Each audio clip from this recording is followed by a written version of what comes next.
Trump wants battleships back. Yes, real battleships.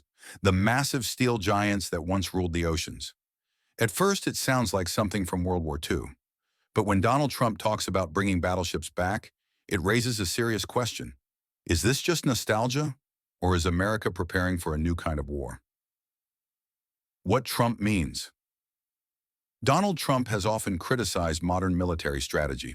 According to him, the U.S. Navy relies too much on aircraft carriers and expensive technology. He believes battleships represented real power, heavily armored, heavily armed, and impossible to ignore. For Trump, battleships are a symbol of strength, dominance, and deterrence.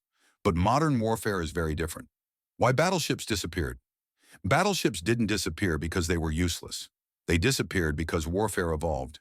Aircraft carriers can strike targets hundreds of miles away. Submarines operate silently and unpredictably. Modern missiles can sink even the largest warship.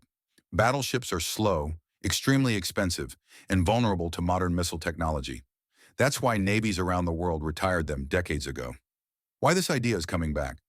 So why talk about battleships now? Because the world is changing again. China is rapidly expanding its navy. Russia is modernizing its military capabilities. Hypersonic missiles have made aircraft carriers more vulnerable. Trump's statement isn't really about old ships. It's about rethinking naval power in a dangerous world. It's also political. Strong military ideas appeal to voters who believe America must look powerful. Would modern battleships work today? Traditional battleships would not survive modern warfare, but a modern version could. Imagine heavily armored missile ships with advanced air defense, drone support, and AI targeting systems. Not old battleships, but floating fortresses designed for 21st century war. What this means for the world. If the U.S. changes its naval strategy, the world will respond. China, Russia, and other major powers will adapt. Naval competition will intensify. Global tensions could rise. Control of the oceans means control of trade, power, and influence.